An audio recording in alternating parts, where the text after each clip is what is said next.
இது பாருங்க, ராணியும் சித்தார்த்தும் வராங்க. சிவமணியே ராணி கிட்ட இந்த விஷயத்த சொல்லி முடிஞ்சா காப்பாத்துன்னு சொல்லிருக்கானோ. அதான் இப்படி வேகமா வந்துட்டு இருக்காங்க. இங்க நின்னுட்டு இருந்தா அதுங்க ஏதாவது கேள்வி கேட்குங்க. வாங்க உள்ள போலாம். வாங்க வாங்க. என்னம்மா வெளியில நின்னுட்டு இருக்கீங்க? நாங்கெல்லாம் சாப்பிட்டோம், நீங்க சாப்பிடலையா? சாப்பிட்டீங்களா? அப்ப போய் சேருங்க. எங்க போய் சேர சொல்றீங்க? இல்ல இல்ல, பத்திரமா வீட்டுக்கு போய் சேருங்கன்னு சொன்னேன். நீங்க போங்க போங்க. வாங்க வாங்க. கதைதான்.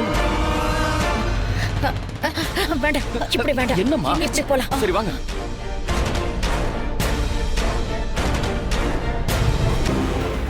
ராணி பாத்து.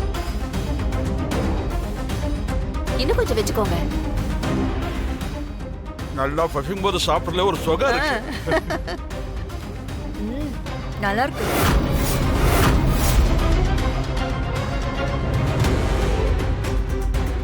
அம்மா ராணி, என்னம்மா எவ்வளவு நேரமா உனக்காக வெயிட் பண்றது? பசி பொறுக்காம எல்லாரும் சாப்பிடவே உட்கார்ந்துட்டோம். வாமா, நீ வந்து சாப்பிடு வா. வாராணி சாப்பிடலாம். சரி வா சாப்பிடலாம். சித்து, ராணிய கூட்டிட்டு வந்து உட்காருப்பா. வாமா ராணி. வாங்க தம்பி, வாங்க 2 பேரும் உட்காருங்க, சாப்பிடலாம். நான் எல்லாம் எடுத்துட்டு வரேன், வாங்க. என்னது இது? சிவமணி சொன்னது வச்சு பார்த்தா இந்நேரம் எல்லாரும் மயங்கிருக்கணுமே. நம்மள மிரட்டுறதுக்கு எதுவும் போய் சொல்லிட்டானா? ராணி,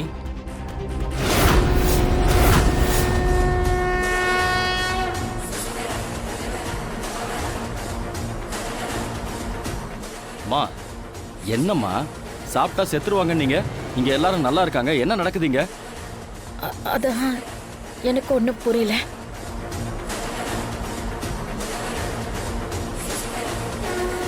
ஐயா, என்ன ராணி பாக்குற? போய் சாப்பிடு. சாப்பாட்ட நல்லா ஒரு புடி புடி. கதம்ப சாம்பாரு கர்ப்பிணி பெண்களுக்கெல்லாம் ரொம்ப நல்லதான். அதுவும் நானே என் கைப்பட வச்சிருக்கிற நலபாகம். இது நீங்க வச்சீங்களா? சமையலுக்கு தான் ஆள் வந்திருக்காங்கல்ல, அவங்க தானே சாம்பார் வச்சிருப்பாங்க. ஆமா ஆமா, நீங்க வந்ததால உங்க பின்னாடியே வந்து பார்த்தேன். வந்ததும் பரபரப்பா சமையல் நடந்துட்டு இருந்துச்சு. எப்படி இருக்குன்னு டேஸ்ட் பண்ணி பார்க்கலாமேன்னு பார்த்தா சாம்பார்ல ஒரே உப்பு. உப்பு இல்லாத பண்டம் குப்பையிலன்னு சொல்லுவாங்க. உப்பு அதிகமா இருந்தா மட்டும் குப்பையில படாம பின்ன பந்தியிலையா பரிமாற முடியும்? அத தூக்கி குப்பையில கொட்டிட்டு என் கையால கதம்ப சாம்பார மணக்க மணக்க வச்சிருக்கேன்.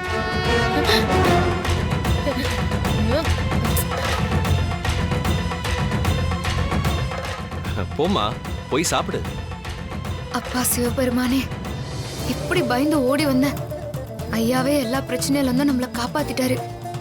உனக்கும் கொலசாமி பொம்மி அக்காக்கும் தான் நான் நன்றி சொல்லணும். சரி ராணி வா சாப்பிடலாம். வா.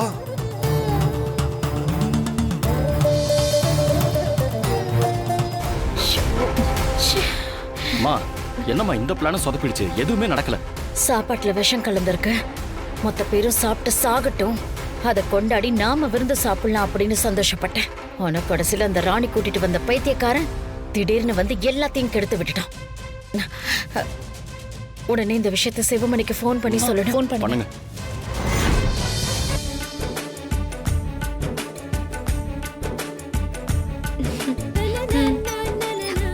இங்க கொஞ்சம் காட்டு. ராணி கரெக்டா இருக்கா? அக்கா, என்னாச்சு? ஏதோ வேலையா போனியே, முடிச்சுட்டு வந்துட்டியா? வா வா. என்னக்கா, எல்லாம் விசாரிச்சிட்டியா? மல்லிகாவுக்கு ஒரு நல்ல சம்பந்தம் தான் அமைஞ்சிருக்கு ராணியே.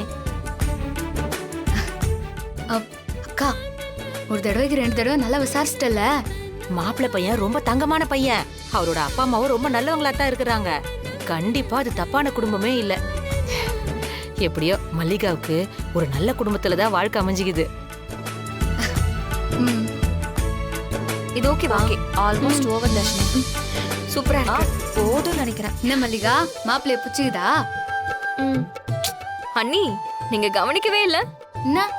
கையில புது செல்போன் வச்சுக்கிட்டு மெசேஜ் மேல மெசேஜா பண்ணிட்டு இருக்கா. ஏகப்பட்ட போட்டோஸ் வேற. மாப்பிள்ள வாங்கி கொடுத்த போன்ல ஆன்லைன்லயே இருந்துட்டு இருக்கா.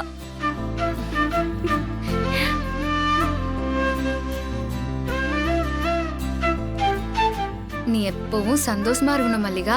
பொம்மி அக்காவோட ஆசீர்வாதம் நமக்கு எப்பவுமே இருக்கும்.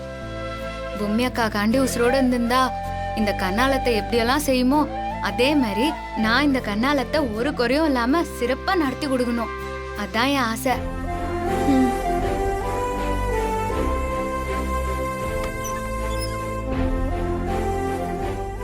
என்ன அம்மா மேக்கப் எல்லாம் முடிஞ்சிருச்சுல? முடிச்சு. முடிஞ்சுமா? ராணி, நல்ல நேரம் முடியறதுக்குள்ள அரச மரத்தடி பிள்ளையார் கோயிலுக்கு மல்லிகாவை கூட்டிட்டு போ. அங்கிருந்தே மண்டபத்துக்கு போயிடலாம். என்ன, இன்னும் கொஞ்ச நேரத்துல ராவுகால ஆரம்பிச்சிடும். அதனால நீங்கெல்லாம் சீக்கிரம் கிளம்பி கோயிலுக்கு போயிடுங்க. நான் இங்க இருக்கிற வீட்டு வேலையெல்லாம் முடிச்சிட்டு மீதி இருக்கிற மத்தவங்களையும் கூட்டிட்டு கோயிலுக்கு வந்துடுறேன். சரியா? சரிம்மா.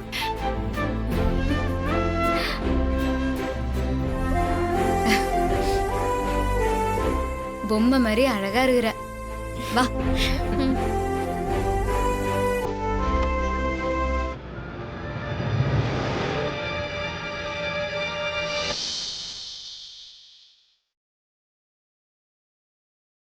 இந்த மல்லிகா, சாமி முன்னால வச்சு நல்லபடியா கண்ணாலம் நடக்கணும்னு வேண்டிக்க. சரிக்கா.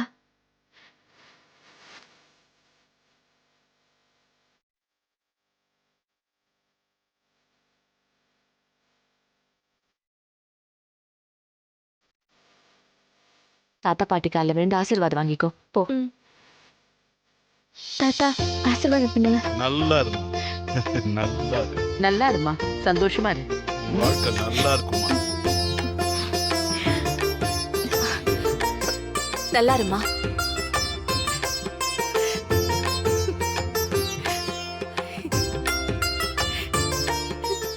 என்னத்துக்குமா இப்போ கண் கலங்குற? ஒண்ணும் இல்லம்மா. மல்லிகா சந்தோஷமா நல்லா இருப்பா. நீ எந்த கவலையும் படாம இரு.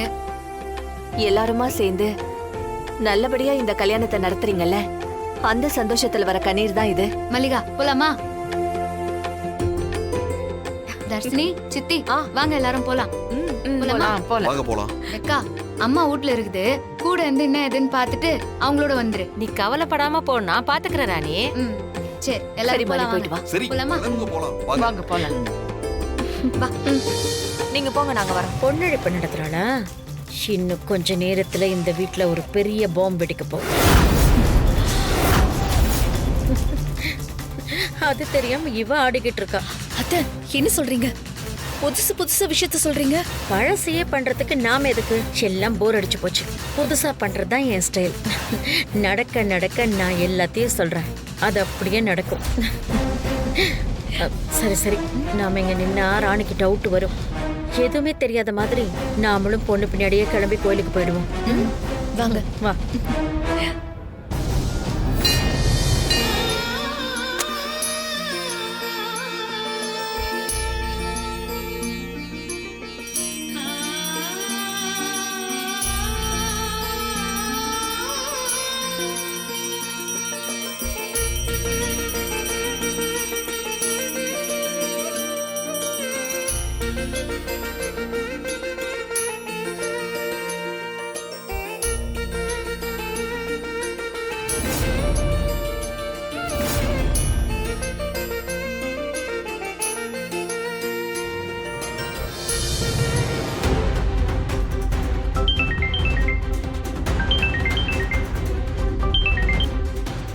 என்ன தாமரை அக்கா?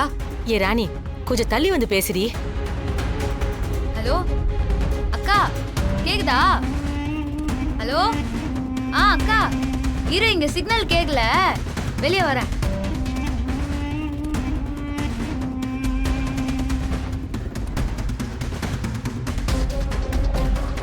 என்ன தாமரக்கா? ஐயோ ராணி, இங்க பெரிய பிரச்சனை ராணி. என்னக்கா சொல்ற? ஐயோ ஆமா ராணி.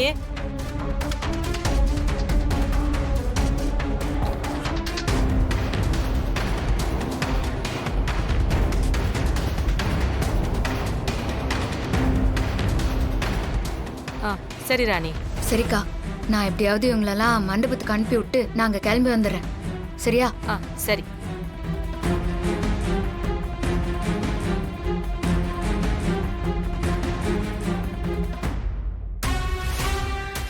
நான் சொல்லல வீட்டுக்குள்ள ஒரு பாம்பு வெடிக்கும்னு. இன்னும் கொஞ்ச நேரத்துல பாரு எப்படி வெடிக்க போகுதுன்னு.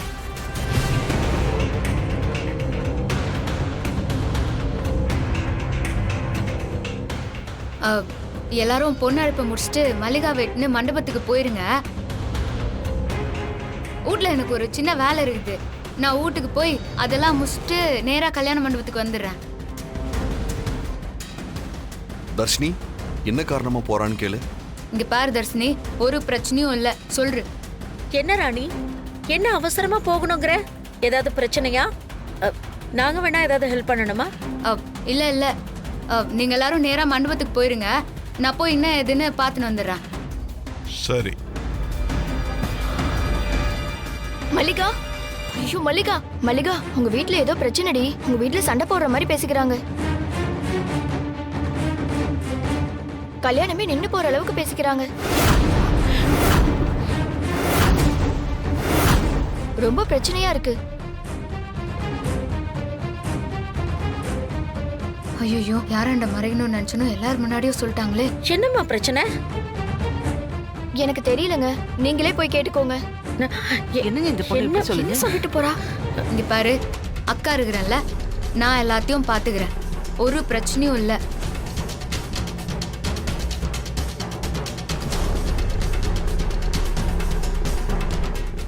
நான் சொல்லல? ஆரம்பிச்சிருச்சு. நான் தான் ஏதாவது பிரச்சனையான்னு முன்னாடியே கேட்டேன்ல. ஏன் என்கிட்ட சொல்லாம மறைக்கிறா? சரி வா, என்ன ஏதுன்னு போய் பாப்போம். பொண்ணு அழைப்புக்கு வந்துட்டு திரும்ப வீட்டுக்கு வரக்கூடாது. எல்லாரும் தயவு செஞ்சு மல்லிகா கூட இருங்க. அங்க என்ன பிரச்சனையா இருந்தாலும் நான் பாத்துக்கிறேன். இங்க பாரு மல்லிகா, நீ எந்த காரணத்தை கொண்டும் மனசை விட்டுறாத. அக்கா உன் கூடவே இருந்து இந்த கண்ணாலத்தை நல்லபடியா நட்டி கொடுத்துட்டு தான் ஊருக்கு போவேன். இது பொம்மி அக்கா ஸ்தானத்துல இருந்து நான் உனக்கு கொடுக்குற வாக்கு. தர்ஷினி, அண்ணி, மல்லிகாவை கொஞ்சம் கூட இருந்து பாத்துக்கோ. சரிங்க அண்ணி. கேளு. அம்மா ராணி, நீ தனியா போக வேண்டாமா. அங்க என்ன பிரச்சனையோ என்னவோ நாங்களும் உன் கூட வரோம்மா. சரி வாங்க தாத்தா. வாங்க ராணி, போ. பாட்டி வாங்க. மலரு, நீ கூட இரு. சரிங்கம்மா.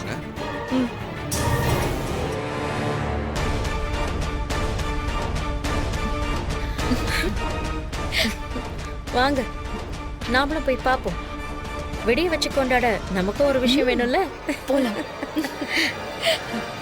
இங்க பாரு, கவலைப்படாத. இத பாரு மல்லிகா, நீ எதுக்கும் கவலைப்படாத. எங்களை மீறி எந்த பிரச்சனையும் வராது. அப்படியே வந்தாலும் நாங்க பாத்துக்கிறோம். தமன்னா வாங்க.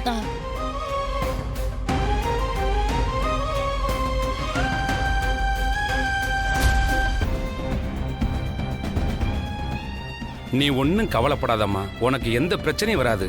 சாமியை நல்லா கும்பிட்டுங்கம்மா.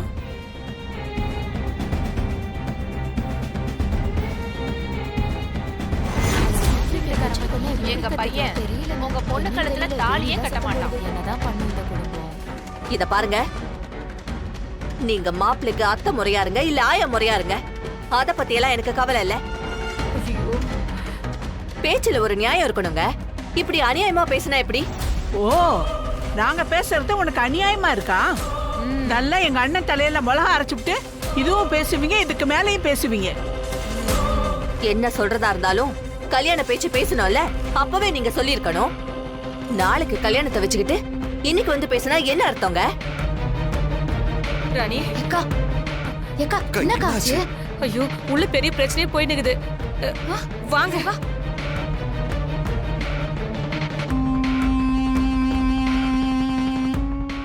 என்னமோ ஊர் உலகத்துல நடக்காததை கேட்ட மாதிரி பேசுறீங்க. வழக்கமா எல்லா கல்யாணத்திலயுமே பொண்ணு வீட்ல இருந்து மாப்பிள்ளைக்கு செய்யறதானே நாங்க கேக்குறோம். இப்ப கூட சொல்றேன், நீங்க கேக்குறதுல தப்பே இல்ல. ஆனா கல்யாண பேச்சு பேசினப்பவே இத பத்தி பேசிருக்கணும். கல்யாண பேச்சு முடிஞ்சு பத்திரிக்கை அடிச்சு ஊரெல்லாம் கொடுத்து முடிச்சாச்சு. நாளைக்கு கல்யாணத்தை வச்சுட்டு தலையில இடி விழற மாதிரி இப்ப வந்து பேசினா என்ன அர்த்தம்? ஆண்டி, நீ கொஞ்சம் அமைதியா இருங்க. முதல்ல என்ன பிரச்சனை அத சொல்லுங்க. தம்பி வேணா தம்பி, நானே பேசிக்கிறேன். ஏன் நாங்க சொல்ல மாட்டோமா? ஏதோ உங்க பக்கம் தான் நியாயம் இருக்கிற மாதிரி பேசிட்டு இருக்கீங்க. தம்பி இங்க பாருங்க, நீங்க அஞ்சலி ஸ்வீட்ஸ் குடும்பம், உங்களுக்குன்னு ஒரு 50 கடை இருக்கு. அந்த கடை இவ்வளவு பெருசா உருவானதுல பொம்மியோட உழைப்பும் இருக்குல்ல? ஆமா, இதுல என்ன சந்தேகம்? கண்டிப்பா இருக்கு.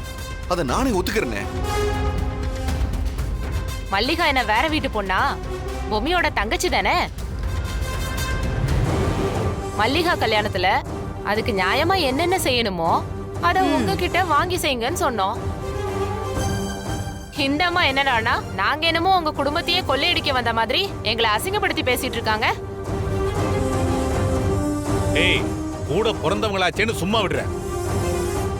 தயவு செஞ்சு 2 பேரும் வாயை மூடிட்டு சும்மா இருக்கிறீங்களா? நல்ல நேரத்துல வந்து இப்படி எல்லாம் பேசி பிரச்சனை பண்ணிட்டு இருக்கீங்க. பொண்ணால இப்ப நிப்பாட்டி வச்சுக்கிட்டு இப்படி எல்லாம் பேசுறது கொஞ்சம் கூட நல்லா இல்ல.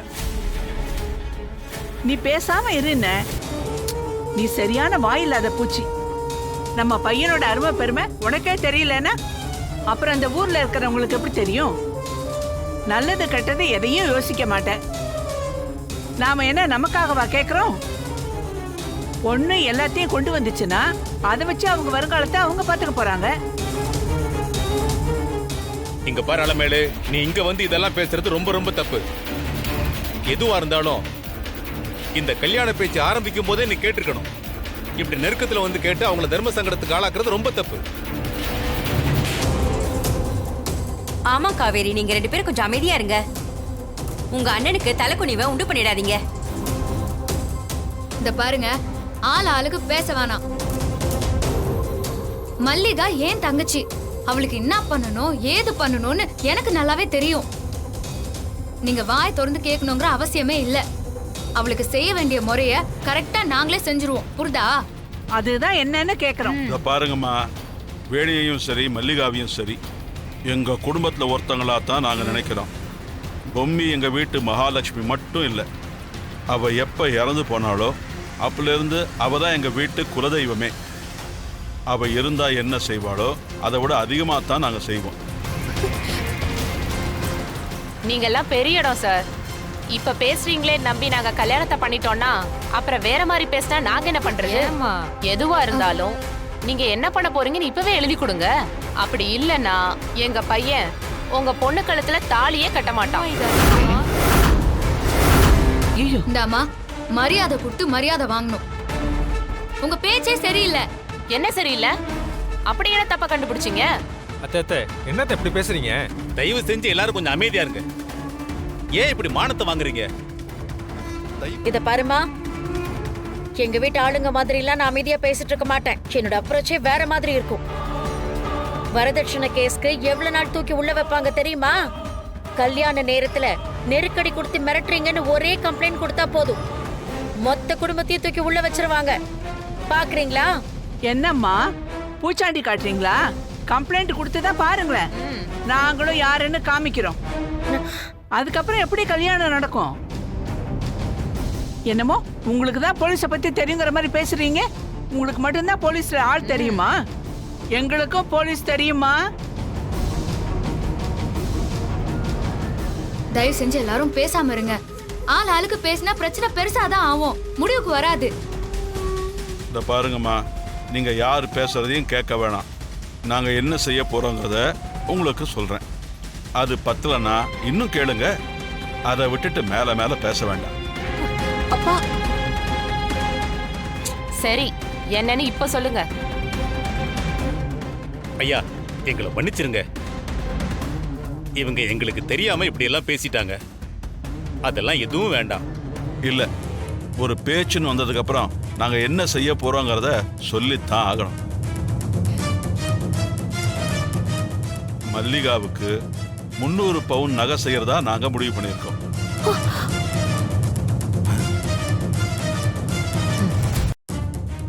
என்ன தமன்னா, இந்த கிழமை வீணா போன பொம்மி குடும்பத்துக்கு 300 பவுன் போடுறாரு. இதை நீங்க கேட்டதுக்காக நாங்க செய்யல. ஏற்கனவே மல்லிகாவுக்காக நாங்க இதை செய்யறதுன்னு முடிவு பண்ணி வச்சிருந்ததுதான். இது பத்தலனா இன்னும் கூட செய்வோம்.